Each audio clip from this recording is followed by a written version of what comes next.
नमस्कार, लोकस्वर टीवी में आपका स्वागत है। मैं हूं प्रियंका। आइए शुरू करते हैं खबरों का सिलसिला। मुख्यमंत्री भूपेश बघेल से आश्वासन मिलने के बाद जूनियर डॉक्टरों ने अनिश्चितकालीन हड़ताल खत्म कर दी है। मुख्यमंत्री ने उन्हें आश्वस्त किया है कि जल्द ही उनकी मांगों का निराकरण किया जाएगा। 5 दिनों तक चली हड़ताल के चलते अस्पतालों में स्वास्थ्य सेवाएं ठप रही। जूनियर डॉक्टरों ने कहा, मुख्यमंत्री ने उनकी समस्याओं को समझते हुए सकारात्मक रुख दिखाया है। शासन स्तर पर डेंगू और मलेरिया के लिए अलर्ट जारी करने के साथ ही बिलासपुर जिले के कोटा अंतर्गत ग्राम कुर्दा में मलेरिया का मामला सामने आया है। मलेरिया की चपेट में आने से कुर्दा निवासी 18 वर्षीय युवक की सिम्स में मौत हो चुकी है। इससे स्वास्थ्य विभाग में हड़कंप मचा हुआ है। स्वास्थ्य विभाग की टीम लगातार प्रभावित क्षेत्रों में जाकर लोगों की जांच कर रही है। वहीं अब कोटा के अन्य संवेदनशील गांवों के साथ ही शहरी क्षेत्र में भी मलेरिया डेंगू फैलने की आशंका बढ़ गई है। वनांचल क्षेत्र होने की वजह से बीच बीच में इन गांवों से मलेरिया डेंगू के मामले सामने आते रहते हैं। क्षेत्र के गांवों में सर्वे कराया जाएगा। आशंका है कि इन गांवों में बड़ी संख्या में प्रभावित मरीज मिल सकते हैं। अलग अलग सरकारी विभाग के 40 अधिकारी कर्मचारियों को सेवानिवृत्ति पर भावभीनी विदाई दी गई। छत्तीसगढ़ प्रदेश तृतीय वर्ग शासकीय कर्मचारी संघ का सेवानिवृत्त सम्मान समारोह जल संसाधन परिसर के प्रार्थना सभागार में रविवार को रखा गया था। समारोह में महापौर रामशरण यादव, संघ के प्रदेशाध्यक्ष GR चंद्रा और मुख्य संरक्षक PR यादव शामिल हुए। रिटायर्ड कर्मचारियों का शॉल श्रीफल भेंट कर अतिथियों ने सम्मान किया और स्वस्थ जीवन के लिए शुभकामनाएं दी। इस अवसर पर साथी कर्मचारी और अधिकारियों ने स्वागत कर सहयोगी भूमिका के लिए उनका आभार व्यक्त किया। आज जिला शाखा के द्वारा हमारे सेवानिवृत्त पदाधिकारियों का सम्मान समारोह तथा प्रांतीय आम सभा की आवश्यक का आयोजन किया गया है। इस पर हम बहुत विभिन्न मुद्दों पर अपना आवश्यक परिचर्चा करते हुए प्रस्ताव पारित करेंगे। जैसा कि आप पूर्व भांति से परिचित हैं, बहुत सारे विभागों में घोटाले हो रहे हैं। आम आदमी और कर्मचारी परेशान हैं उस पर। इन सारी विसंगतियों को दूर करने के लिए एक प्रस्ताव पारित किया जाएगा कि इन सभी चीज़ों पर आवश्यक कार्यवाही की जाएगी। इसके साथ ही विभिन्न जो मांगे हमारे अधूरी हैं उन पर भी आवश्यक परिचर्चा करते हुए आगामी संगठन की रणनीति तैयार की जाएगी। निगम के पंप हाउस में चोरी करने वाले युवक को पकड़ना कर्मचारियों को तब महंगा पड़ गया जब आरोपी के भाई ने परिजनों और साथियों के साथ मिलकर निगम कर्मचारियों की जमकर पिटाई कर दी। हाथों में तलवार और रॉड लेकर पहुंचे युवकों ने जमकर गुंडागर्दी की। घटना का वीडियो भी सामने आया है। निगम के पंप हाउस में खड़ी गाड़ियों का पार्ट चोरी करते हुए विक्की पात्रे को कर्मचारियों ने पकड़ा और उसे पुलिस के हवाले कर दिया। इसकी जानकारी जैसे ही आरोपी युवक के भाई करण पात्रे को लगी तो वह अपने परिजन और साथियों के साथ तलवार और रॉड लेकर पंप हाउस पहुंचा और निगम के कर्मचारियों से मारपीट की। देखते ही देखते पंप हाउस के पास माहौल बिगड़ गया। आरोपी पक्ष ने पंप हाउस के कर्मचारियों से जमकर मारपीट की। घटना को आसपास खड़े लोगों ने अपने मोबाइल में कैद किया। निगम पंप हाउस के कर्मचारियों ने घटना की रिपोर्ट सिविल लाइन थाने में दर्ज कराई है। पुलिस ने आरोपी विक्की पात्रे को गिरफ्तार कर लिया है और उसके साथियों की तलाश कर रही है। हम लोग चोरी करने गए थे, उसको पकड़ने पर फिर वो लड़का अपने भाई काहे चोरी कर रहे हो ऐसे कह के बोला गया कि अपने भाई लोग को हथियार लेकर वहाँ पे चले गए और फिर हम लोग को मारने पीटने लगे। फिर वो बोल रहे बाहर निकलोगे तुम लोग को काट देंगे ऐसे कह के वहीं पे वो उसका फरसा वगैरह पड़ा है। कुछ हथियार लेकर घूमते रहते हैं और दिन रात नशा करते रहते हैं उन लोग। नगर निगम प्रशासन की ओर से पंप हाउस में किसी भी प्रकार की सुरक्षा व्यवस्था नहीं करने के कारण यहां नशेड़ियों का जमावड़ा रहता है। पूर्व में भी पंप हाउस से कई सामानों की चोरी हो चुकी है, लेकिन उसके बाद भी नगर निगम प्रशासन के जिम्मेदार अधिकारियों ने ठोस कदम नहीं उठाया। यही कारण है कि आए दिन पंप हाउस से सामान पार हो रहा है।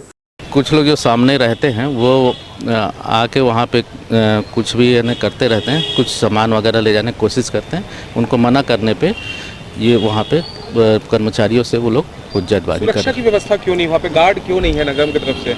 वहाँ कर्मचारी रहते हैं हमेशा 24 घंटे, इसलिए वो गार्ड के लिए व्यवस्था के लिए भी बोला गया है। सिविल लाइन पुलिस ने विक्की पात्रे को गिरफ्तार कर लिया है और मामले में मारपीट के साथ ही 25-27 आर्म्स एक्ट की धारा जोड़ी है। फरार आरोपियों की पुलिस सरगर्मी से तलाश कर रही है। कैमरा पर्सन जयेंद्र गोले, सुशांत सिंह के साथ आशीष मौर्य, लोकसभा टीवी, बिलासपुर। उसलापुर स्थित कॉलोनी में दो पक्षों के बीच जमकर विवाद हुआ और मामला सकरी थाने पहुंच गया। जानकारी के अनुसार पवन पांडे और संजीव महिंद्रा के बीच पुरानी रंजिश के चलते वाद विवाद हुआ और देखते ही देखते दोनों के बीच मारपीट शुरू हो गई। मामले में सकरी पुलिस ने दोनों पक्षों की ओर से रिपोर्ट लेकर प्रकरण दर्ज कर लिया है। विवाद के चलते सकरी थाने में दोनों पक्षों की ओर से लोग पहुंचे थे, जिसकी खबर मिलते ही CSP civil line IPS Sandeep Kumar Patel भी थाना पहुंचे और दोनों पक्षों से बातचीत की। बहरहाल पुलिस ने काउंटर रिपोर्ट दर्ज कर मामले की जांच शुरू कर दी है। अवैध शराब की बिक्री बंद करने जागरण रैली निकाल रही महिला समूह पर हमला होने का मामला सामने आया है। मसूरी थाना क्षेत्र के लावर भोथीडीह गांव में शराबबंदी का प्रचार करने वाली महिलाओं के ऊपर हमला हुआ है। शराबबंदी की समर्थक महिलाओं का यह समूह गांव में शराब बिक्री का विरोध करने के लिए रोजाना जागरूकता रैली निकालता है। शनिवार को जागरूकता रैली के दौरान महिलाएं शराब सहित दूसरे नशे की गतिविधियों के विरोध में नारे लगाते हुए गांव में भ्रमण कर रही थी। ठीक उसी वक्त समिति की अध्यक्ष बिंदास कैवर्त पर गांव के ही दो युवकों ने ईंट से हमला कर दिया। इस हमले में अध्यक्ष घायल हो गई, जिसे तत्काल हॉस्पिटल पहुंचाया गया। मामले की सूचना मसूरी पुलिस को दी गई, जिसके बाद लावर निवासी छोटू केवट कमोद केवट के खिलाफ कार्यवाही की गई। भगवान विष्णु को प्रिय अधिमास, जिसे पुरुषोत्तम मास भी कहा जाता है, इस बार 19 साल बाद सावन महीने में अधिमास आया है। इस महीने भगवान शिव और विष्णु जी की पूजा का विशेष महत्व है। पावन मौके पर महाराष्ट्र मंडल ने नेहरू नगर के गजानन मंदिर परिसर में सत्यनारायण कथा पूजन का आयोजन किया। अधिमास में शालिग्राम भगवान की उपासना से विशेष लाभ मिलता है। परिवार में सुख शांति और समृद्धि के लिए सामूहिक पूजन में शामिल दंपतियों ने शालिग्राम भगवान के समक्ष घी का दीपक प्रज्वलित कर उनका विधि पूर्वक पूजन किया। मान्यता है कि ऐसा करने से साधक को अखंड सौभाग्य की प्राप्ति होती है। महाराष्ट्रीयन समाज के वरिष्ठ पुजारी मधुसूदन आड़वे ने मंत्रोच्चार के साथ भगवान सत्यनारायण का कथा सुनाते हुए विधि संपन्न कराया। मंडल द्वारा ये पहले साल ही हम ये प्रयोग कर रहे हैं और अभी इस मतलब सामूहिक सत्यनारायण में 51 पेयर पूजा में बैठे हैं। पूजा जोड़े में बैठे बगैर पूजा होती ही नहीं ना। जहाँ मतलब आदमी है उसके औरत वो साथ रहेगी तभी मतलब पूजा संपन्न होती है। उसीलिए जोड़े में बैठाना ही जरूर है। अगर कोई मतलब किसी को विशेष नहीं है तो हमारे इसमें अपने कमर पे सुपारी टांग देते हैं, वो उसकी मैसेज कहलाती है। मित्र मंडल नेहरू नगर महिला विंग ने सावन उत्सव और फ्रेंडशिप डे हर्षोल्लास के साथ मनाया। होटल ग्रैंड अंबा में संपन्न इस कार्यक्रम में शहर के वरिष्ठ और गणमान्य महिलाएं अतिथि के रूप में मौजूद रहीं। सावन माह में हर तरफ सावन का उत्सव दिखाई देता है। खासकर महिलाएं अलग अलग तरीके से इस उत्सव में शरीक होकर खुशी जाहिर करती हैं। शनिवार की शाम शहर के होटल में यह उत्सव और फ्रेंडशिप डे मनाया गया। इस दौरान अतिथि के रूप में पार्षद Namrata Yadav, gynecologist doctor Rajeshwari, social welfare officer Renuka Pingle और मुन्नी गांधी यहाँ उपस्थित रहीं। कार्यक्रम की अध्यक्षता समाज सेवी सत्यभामा अवस्थी ने की। इस मौके पर लगभग 50 महिलाओं ने मित्रता दिवस पर एक दूसरे के साथ जुड़े रहने की कस्में खाईं। रिमझिम फुहार के मौसम के बीच सभी ने सावन उत्सव मनाया। कार्यक्रम की शुरुआत में मंजू द्वारा शिव भजन के साथ बरसों रे मेघा और लगी आज सावन की, फिर वो झड़ी मेघा रे जैसे गीतों की प्रस्तुति दी। इसी तरह गीता कोन्हेर, आम्रपाली सोमावार, निशा गुप्ता, संगीता अनेवार, दिव्या अरुणा द्वारा डांस की प्रस्तुति दी गई। इसके अलावा छत्तीसगढ़ी गाना, कविता, गजल की प्रस्तुति के साथ ही कंजक्टिवाइटिस से बचाव के बारे में भी यहाँ लोगों को जानकारी दी।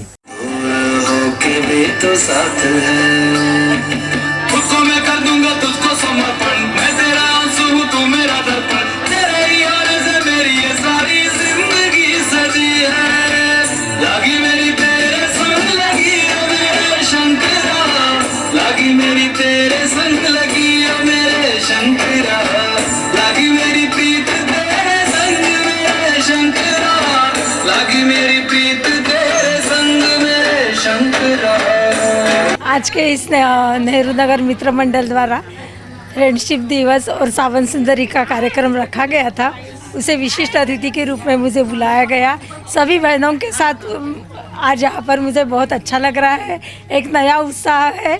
और इन्होंने जो मित्रता दिवस का थीम रखा है कि सभी इतनी उम्र की होने के बाद भी अपने उत्साह के साथ डांस कर रही है और जो जिसको आ रहा है, जिसमें जो जो गुण है वो सब यहाँ पर प्रदर्शित कर रही है और सबका उत्साहवर्धन करती है।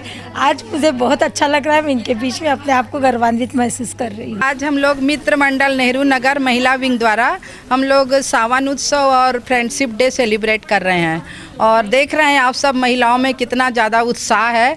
और ये उत्साह अभी नहीं, पिछले 15 महीने दिनों से ये उत्साह बराबर बरकरार है। और ये कार्यक्रम हम इसलिए करते हैं कि सब महिलाएं इसी बहाने एक जगह एकत्रित होती हैं। और इस समय 50 महिलाओं ने आपके आगे कस्में खाई हैं कि ये दोस्ती हम नहीं तोड़ेंगे। मुझे बहुत ही अच्छा लग रहा है। ये भोलेनाथ की कृपा है कि मुझे बिल्कुल, मैं मन में विश्वास करके आई थी आज हो ना हो मुझे मिले। जब प्रीति मैडम ने बोला कि कौन है गेस कीजिए, तो मैंने बगल में अपनी भाभी है उनसे पूछा कहीं मैं तो नहीं और रियली मुझे मिला और मैं बहुत बहुत बहुत खुश हूँ। इस दौरान सावन सुंदरी का ताज अरुणा गुप्ता को पहनाया गया। कार्यक्रम में आभार प्रदर्शन शुभम शुक्ला ने किया। कार्यक्रम को सफल बनाने में अर्चना मिरी ने विशेष सहयोग दिया। इस दौरान बड़ी संख्या में यहाँ महिलाएं मौजूद रहीं। लोकसभा टीवी के लिए कैमरामैन जयेंद्र गोले के साथ इरशाद अली, बिलासपुर। महादेव लोक कल्याण के लिए शिवलिंग के रूप में वास करते हैं। इन 12 ज्योतिर्लिंगों में संसार की सर्वमान्य शक्ति समाई हुई है। जो भी श्रद्धालु इसकी निष्काम भक्ति करता है उसका जीवन सार्थक हो जाता है। भगवान शंकर के 12 विग्रहों को 12 ज्योतिर्लिंग कहा जाता है। यह बात अमर कृष्ण महाराज मठ मंदिर प्रमुख विहिप ने कही। उन्होंने बताया कि नर और नारायण नामक 2 ऋषि जिन्हें भगवान श्री विष्णु का अवतार माना जाता है, उन्होंने एक बार अपनी तपस्या से भगवान शिव जी को प्रसन्न कर लिया। जब भगवान भोलेनाथ प्रकट हुए तो नर और नारायण की प्रार्थना को स्वीकार करते हुए वहीं ज्योतिर्लिंग के रूप में वास करने का वचन दिया। संगीतमय शिव महापुराण कथा में विश्राम के पूर्व भक्तों ने महाआरती की। कथा के 8वें दिन भक्तों ने शिव आस्था में डुबकी लगाकर होली उत्सव भी धूमधाम से मनाया। क्रोध में आकर के वो राक्षस के दैत्य दारुक जो है उछला है भगवान शिव के ऊपर कूदने के लिए कि अभी मैं मूर्ति के ऊपर कूदता हूँ और तुम सबका सामना करना हूँ। जो ऐसा विचार करके उछला है तत्क्षण उसी शिवलिंग से साक्षात महादेव प्रकट हो गए हैं। गौरी शंकर भगवान की। वन विभाग द्वारा तैयार किए गए कृष्ण कुंज में अब हरियाली नजर आने लगी है। मोपका स्थित कृष्ण कुंज में लगभग 33 प्रकार के पौधों का रोपण किया गया है। यहाँ रुद्राक्ष, बरगद, पीपल जैसे धार्मिक महत्व रखने वाले पौधों के साथ फलदार वृक्ष, चिकित्सीय गुणों वाले 33 प्रकार का पौधारोपण किया गया है। इन पौधों में आम, इमली, गंगा इमली, जामुन, बेर, गंगा बेर, शहतूत, तेंदू, चार, अनार, गुड़हल, कदम, नीम, अमरूद, सीताफल, आंवला, करंज, काजू, बेल, बादाम समेत कई गुणकारी पौधे शामिल हैं। सुरक्षा के मद्देनजर वन विभाग ने कृष्ण कुंज को फेंसिंग तार से चारों ओर घेरा है। गौर करने वाली बात यह है कि मुख्य द्वार पर बस्तर आर्ट की कलाकृतियां भी बनाई गई हैं, जो लोगों को बरबस ही अपनी ओर आकर्षित करता है। शहर के 4 लेखकों की प्रकाशित पुस्तकों का एक समारोह में विमोचन हुआ। छंदशाला के इस आयोजन में शामिल हुए भाषाविद डॉक्टर चितरंजन कर और वरिष्ठ साहित्यकार बलदाऊ राम साहू ने लेखकी कर्म की निरंतरता बनाए रखने कहा। शहर के वरिष्ठ और नए साहित्यकार, लेखक और कवियों के अलावा सुधी पाठक और पारिवारिक सदस्यों के स्नेह और अपनेपन से समारोह खूबसूरत बन पड़ा। छंदशाला के आग्रह पर छत्तीसगढ़ के भाषाविद डॉक्टर चितरंजन कर और वरिष्ठ साहित्यकार बलदाऊ राम साहू समारोह में शामिल हुए और चारों लेखकों के साथ उनकी पुस्तकों का विमोचन किया। विचारों का आदान प्रदान रचना संसार का अनवरत सिलसिला है। इससे समाज को देने का भाव साहित्यकार का गुण है। इन शब्दों के साथ अतिथियों ने प्रकाशित पुस्तकों के विषय सामग्री पर अपने विचार रखे। छंदशाला की संयोजिका और साहित्यकार डॉक्टर सुनीता मिश्रा ने अपने नए गीत संग्रह भोर सुहानी आएगी, पर कहा आशा और विश्वास का साथ कभी नहीं छूटता। हमारे आसपास रिश्तों के अलावा महसूस करने बहुत कुछ है, इसे ही किताब की शक्ल दी है। सुषमा पाठक भी शहर की जानी मानी लेखक कवित्री हैं। उन्होंने साहित्य से कुसुमित दोहे रचे हैं। छंदशाला के तरफ से इन चारों किताबों का जो विमोचन हुआ है वो छंदशाला के अभ्यास समय का ये चारों किताबें आई हैं और छंदबद्ध रचनाओं का यह सृजन है। मुझे लगता है जहाँ आजकल लोग काव्य सम्मेलनों में या कवि सम्मेलनों में हास्य के नाम पर फूहड़ता परोस रहे हैं, वैसे समय में छंद की यात्रा करना मुझे लगता है एक परचम फहराने जैसा है। जब से ये किताब लिखने के मेरे मन में उत्साह चल रहा था, मैं सोच रही थी कि मेरे की हिंदी में किताब आए जो छत्तीसगढ़ी में पहले लिखी थी, और ये छंद रचनाओं की पहली किताब है दोहा संग्रह। कुछ खोने और बदले में समय अनुकूल बदलाव को अंगीकार कर लेखक शैलेंद्र गुप्ता ने कहां गवा गए गांव लिखा है। वो कहते हैं पीड़ा और सुखद अनुभूति का इसमें एहसास है। समारोह में विमोचित कामना पांडेय का कुंडलिया संग्रह साहित्य क्षेत्र में नवीन प्रयास है। पहले के गांव और आज के गांव को देखो तो पीड़ा होती है, तो इसलिए मैंने ऐसा एक गांव के ऊपर लिखा है कि कहाँ गंवा गए गांव। ये कविता की शीर्षक है, बुक की शीर्षक है, और इसमें पूरी बुक में गांव का दर्द है, गांव की खुशी भी है, और एक नए शब्दों में उसको जैसे कहा जाए परिवर्तन संसार का नियम है, तो बदलना तो स्वाभाविक है। तो अब इसको मैं एक अपनी कविता के माध्यम से नया सुराज भी बोला हूँ। जब मन में भाव उठते थे तो उनको एक रफ कॉपी में नोट करके और उसे फिर बाद में क्रमबद्ध करके जमा करके ये पूरी रचना तैयार हुई है। और दूसरा छंदशाला के अंतर्गत जब छंदशाला ने ये प्रयास शुरू किया था वो कोरोना काल था और पर्याप्त समय था, तो ऑनलाइन या डिजिटल का मोबाइल के माध्यम से हमें पूरा सहयोग भी मिला कि समय का भरपूर सदुपयोग कर सके। बधाई शुभकामनाएं देकर लेखकों का मनोबल ऊंचा किया और लेखन के प्रति सभी ने एक दूसरे को प्रोत्साहित करने धन्यवाद भी दिया। कथा, कहानियों, भाषा और कविता के माहौल में कार्यक्रम रविवार देर शाम तक चला। कैमरामैन सतीश साहू के साथ दिलीप जगवानी, लोकसभा टीवी, बिलासपुर। मानसून इस सप्ताह भी सक्रिय रहेगा। सप्ताह के प्रारंभ में भले ही मानसूनी गतिविधियां कम रहेंगी, लेकिन आखिर में वर्षा का सिलसिला जारी रहेगा। मौसम विभाग की माने तो अभी एक कम दबाव का क्षेत्र उत्तर पूर्व मध्य प्रदेश के ऊपर स्थित है। इसके साथ ऊपरी हवा का चक्रीय चक्रवाती परिसंचरण 7.6 किलोमीटर ऊंचाई तक विस्तारित है। मानसून द्रोणिका मध्य समुद्र तल पर भटिंडा, जिंद, मेरठ, हरदोई निम्न दाब के केंद्र, शांति निकेतन और मिजोरम पार करते हुए बांग्लादेश तक स्थित है। सप्ताह की शुरुआत में कुछ स्थानों पर हल्की से मध्यम वर्षा होने या गरज चमक के साथ छींटे पड़ने की संभावना है। तापमान में वृद्धि का ट्रेंड जारी रहेगा। रोजाना दुर्घटना होने और मंगला पहुंच मार्ग की खतरनाक हालत देखकर स्थानीय लोगों ने इसे अमंगल मार्ग नाम दे दिया है। निगम में शामिल इस क्षेत्र में बड़ी आबादी निवास करती है। बीते कुछ सालों में गिरकर चोटिल हुए लोगों की संख्या बता पाना मुश्किल है। करीब 700 मीटर मंगला पहुंच मार्ग की जर्जर हालत के कारण यहां रोजाना दुर्घटनाएं होती है। स्थानीय लोगों ने इसे अब अमंगल सड़क नाम दिया है। मंगला नाका चौक से बस्ती की तरफ बढ़ते ही लोगों का सामना इसमें पड़े गहरे गड्ढों से होता है। उबड़ खाबड़ मार्ग से गुजरना बड़ी मेहनत का काम है। वाहन चलाते वक्त जरा सा बैलेंस बिगड़ा मतलब व्यक्ति का धराशायी होना तय है। कई स्थानों पर पानी का रिसाव होने से सड़क में गड्ढे पड़ गए हैं। स्थानीय लोगों के मुताबिक 10 साल से ज्यादा समय हुआ, नया बनाना तो दूर मंगला पहुंच मार्ग का सुधार भी नहीं किया गया है। जब से मैं देख रहा हूं सर, तब से तो कोई डेवलपमेंट नहीं है। Zero development. मतलब नगर निगम में भी ये एरिया आ चुका है, तब उम्मीद थी कि शायद कुछ सड़क बनेगी, कोई काम होगा, बट जीरो सर, यहाँ कोई जीरो प्रोग्रेस है। मैं अभी जिस जगह से आ रहा हूँ, मैं एक्चुअली गया था अपने दूध वाले के घर खाद लेने के लिए, बुलाया था भैया घर में खाद ले लीजिए, तो वो बताया कि भैया इसी रोड पर कुत्ता गाड़ी के सामने आ गया, वो पैर में चोट लगी, डॉक्टर को दिखा कर आ रहा है। जब से सड़कें बनी है तब से मतलब लगता ही नहीं कि ये बिलासपुर नगर निगम में आ गए हम लोग। मुझे यहाँ रहते 20-22 साल हो गए इस एरिया में, इस सड़क से निकलते लगभग 15 साल हो गया, कोई डेवलपमेंट नहीं। मंगला बस्ती के अलावा धूरीपारा, दीनदयाल और आधा दर्जन निजी कॉलोनियों में हजारों लोग रहते हैं। ग्राम पंचायत से क्षेत्र का नगर निगम में प्रमोशन किया है, परंतु मंगला के लिए आगे बढ़ते ही लोगों को अमंगल होने का डर सताने लगता है। छोटे 4 पहिया वाहन मालवाहक इधर से सारा दिन गुजरते हैं। इन्हें हिचकोले खाते देखना स्थानीय लोगों के लिए अब आम हो गया है। मंगला सड़क पर चलते हुए जरा सी चूक या लापरवाही आपको भारी पड़ सकती है।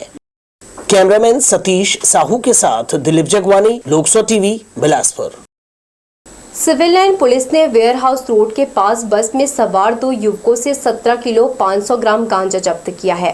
पकड़े गए दोनों युवक हरियाणा के रहने वाले हैं, जो रायपुर से गांजा लेकर बिलासपुर पहुंचे थे और उनकी रीवा जाने की प्लानिंग थी, मगर पुलिस ने उनके मंसूबों पर पानी फेर दिया और उन्हें धर दबोचा। आरोपी इमोन अली और कुर्बान अली के खिलाफ 20B NDPS एक्ट की कार्यवाही की गई है। जिले में लगातार हो रही बारिश के चलते अरपा नदी का जलस्तर बढ़ गया है, मगर रेत का दोहन बेतरतीब रूप से जारी है।